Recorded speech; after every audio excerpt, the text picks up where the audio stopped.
What is going on, everybody? Welcome to the Heath Mullikin Project. I am your host, Heath Mullikin, and you might be listening to this or you may be watching this. So this is a big reveal. This is a pretty big deal. Most podcasts are going to video, and so that's what we're doing. We're going to video. You can also, obviously, if you like the audio, you can still listen on Apple Podcasts, Spotify, or you can watch the video on YouTube. You can also watch the video on all the other platforms. Still trying to figure it out. For those of you who don't know, let's start from the beginning. About 2010, moved back to South Carolina, was asked to join a podcast called The Techology Show. Loved it. It was a live, multi-camera, high-tech podcast about technology, theology, everything in between. Very popular podcast. We were doing things that are like normal now. We were like, way ahead of our time. So pretty cool stuff. That just gave me a love for podcasting. And since then, I'm been a part of some wrestling podcasts. I do the Double Dropkick Show with my good friend Mark Whitman. We've been doing that for 10 and a half years. Took the things I learned from Techology Show and took that to my relationship with Mark. Our podcast has really evolved where it's just two guys hanging out and we talk about whatever we want to. So it's free therapy, and it's been a pretty wild ride. Most recently, I've been involved in a wrestling podcast covering Georgia independent wrestling with a guy named Nick McDaniel called the Tapped In Indie Wrestling Podcast. That's been a lot of fun. We've been going to a lot of wrestling shows down in Georgia. Built some good relationships. It has been a ton of fun. Got involved in a match a couple of months ago, or about a month ago. So I've just had this passion for podcasts. And over the years, I had launched multiple solo podcasts. I launched a podcast called the Rural Pastor Podcast. I launched the Chase Your Line podcast. And along the way, trying different things, I never could kind of come up with something that stuck. And then I'd actually, when we lived in North Carolina before the Techology Show, I was doing a thing called Daily Dose of Heath, which was just 3-minute videos every day. It was a lot of work, but loved it. You can still find those on YouTube. Just look for Daily Dose of Heath. A lot of content. If you go on YouTube and search my name, there's some fantasy football videos. There's a lot of fun stuff. Wrestling, church, a little bit of everything. So in December of 2018, so almost 6 years ago, I had just been wanting to do a podcast, wanting to do kind of my own podcast. And I, couldn't, was trying to think of a name, and it really just came down to I wanted something that was mine. So I launched the Heath Mullikin Project, and it became in December of 2018. It started as the goal of a daily podcast that was just a journal of my family's journey with my wife's deteriorating health. And little unbeknownst to us, she passed away in January of 2019. So maybe a little over a month after I started this podcast, my wife passed away. Following her passing, it became a very therapeutic thing. One of the things that I came to love it's now called Spotify for podcasters. Um, is it was very easy to record a podcast on your phone. Like podcasting is not hard if you just want to do a basic podcast, but everything's going the way of video. And so over the last 6 years, almost 6 years, I've done the Heath Mullikin project on and off. There were days where I would record it on my commute. I really wanted it to just be kind of look into my life. How was I coping with grief and different things. What's crazy now is in those 6 years, I was pastoring a church in Oakway, South Carolina, Oakway United Wesleyan Church. Took a job 5 years ago this month at Southern Wesleyan University as the the director of alumni relations. Then moved and was also working part-time. We moved to Pickens, South Carolina, was working at Pickens View Wesleyan Church. Then just last summer, came off staff at Pickens View, started traveling a little more for the school, speaking at different churches. And then just 2 months ago, a little over 2 months ago, there were some transitions at our school, and I was offered the opportunity to be the interim university chaplain, which is my dream job. So I'm in a pretty good place. I mean, there's always things going on in our life, and life is life. And that's always going to be a thing. So it's just been it's been a good season. There's been some challenges, but not everybody gets, I tell everybody I kind of had 4 dream jobs. One was professional wrestling. That didn't work out. 2 was the alumni director. 3 was university chaplain, and 4 was a denominational job. And so I'm just really excited, man. Guys have been so good to me. And I'm excited to kind of continue documenting the journey in this podcasting video. I don't even know what we're calling it now. I used to be such a stickler that if your podcast wasn't going out audio, it wasn't really a podcast. Like if it was just on YouTube, it wasn't a podcast. It doesn't matter anymore. So if you are watching this, you found this somewhere. You found this. You might be watching it on Facebook. You might be wherever you found it.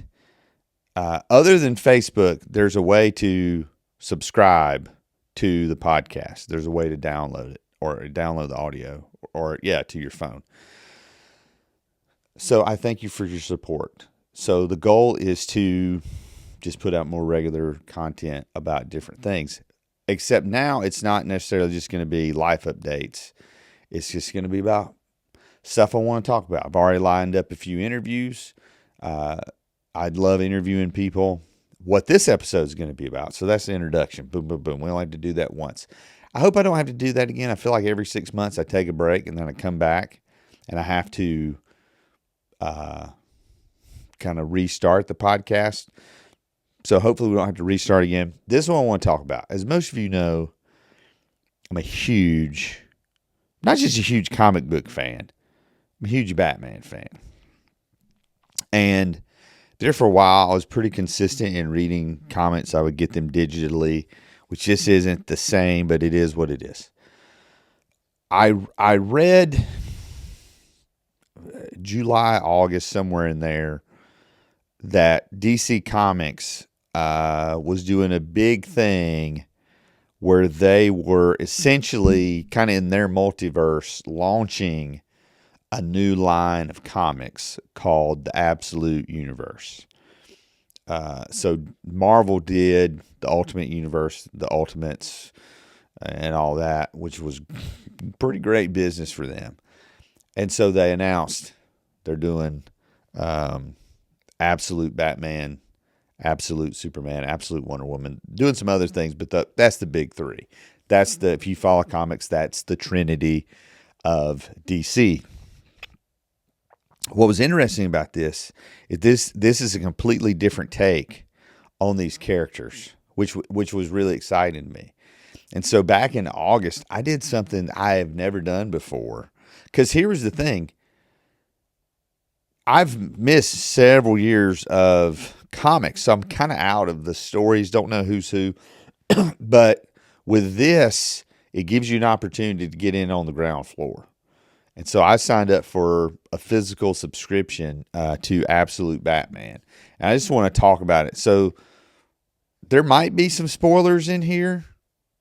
My intention is not to give away the entire book, but there are spoilers, okay? First of all, let me say I really like the artwork. The artwork's pretty clean. There's I'm a comic. There's one page in particular. I want to call it a splash page, but I know it's not a splash page. And I would love to hear an interview. I would love to talk to the author. But there's clearly, I'm trying to find it now. There's one spot on here where it looks like a direct callback to The Dark Knight Returns. That comic. There's like a page where it kind of has that feel. I don't want to get with the way that the way that it's laid out. So the premise is this. This is what hooked me. First of all, it's the opportunity to get on the ground floor, start from the beginning. So in this, Bruce Wayne's not rich, and he doesn't have Alfred. And I was like, oh man, how's he going to do it? And the way that they tell the story that Bruce Wayne is still, in a lot of ways, fighting for the same reason that he fought, has always fought. The way that he trains, not just physically, but professionally, shall I say, is very interesting. The family dynamics, not just the blood family, but there's a group of people that he grew up with, that he has relationships with, that you're like, oh my goodness, who are these people going to grow up to become? There's these seeds planted in this first issue. If you are a Batman fan, now if you're a Batman like purist, you're probably not gonna like this. Now, Batman in first issue doesn't use guns or lethal force. He's pretty brutal at times. He does hurt people, but nothing, nothing that would, kind of the code is, but Batman doesn't use guns, whatever, or Batman doesn't kill. He follows those. I think those are rules like you kind of got to follow. Just the way that he there's one scene in here where it's kind of chilling. He says something to he's going to fight the bad guys, and he says something to a police officer to kind of prepare them and kind of tells them what to do. And then you realize a little later that it's a quote from what someone said to him. And it's just things like that. So I really like the writing. Alfred is in this comic, completely different role. I wouldn't say there's been some modern, in a lot of the modern tellings. I remember in, was it the Batman Attacks or something? There was a really good cartoon that got canceled. They never finished the story that I really, really enjoyed, where Alfred was the butler, but Alfred also kind of had some military military training. And even if you read Batman Earth One, which is a great Elseworlds, love that. Where Alfred again, kind of like that military training. There's that's definitely an element in here, and Alfred is a very fascinating character, and it's going to be very interesting to see if there are previous connections between he and the Wayne family, or how he and Bruce interact, or what their relationship becomes, or if they're at odds with each other. So this book did what a first book's supposed to do. And as I was reading it, I just thought it was brilliant in that they've introduced me to all the characters I need to know. Batman, Gordon, Barbara Gordon, Alfred's in here. There's some secondary characters. But again, in this first issue, they lay the groundwork. They tell you, hey, this is how Bruce Wayne, in many ways, became Batman. This is how he has this. This is how he had. They explain all that while the ongoing story of Batman is kind of taking on this gang. And kind of the tension is you have this gang that's running roughshod in Gotham while taking over from the crime family. I mean, they blend in so many different previous stories. Also just saw that there is a sequel to Long Halloween that's out by, and definitely want to get that. I think that's doing an issue every year, like the OG, like the original. And I'm probably like 4 or 5 issues behind. It's like monthly for a year. I'm sure at the end of the year, I can avoid spoilers and then get the collected paperback. Pretty sure those are on, Dark Victory and Long Halloween. Those are on my shelf over here. A lot of my Batman graphic novels I keep in my office. So if you are a Batman fan, highly recommend Absolute Batman #1. This comic was so good, so intriguing. Seriously considering, I don't know where my closest local comic store is. Maybe Planet Comics in Anderson, but this is compelling enough to get me to check out the Absolute Superman, the Absolute Wonder Woman, which I think one of them this just came out. They're kind of releasing each month, kind of staggering them. And then I think they're doing Absolute Manhunter. I'm not sure what other ones they're doing, but I'm all in on the Absolute universe and definitely want to check it out. And there was a special DC All In that I have not read it yet that someone told me explains this whole Absolute universe.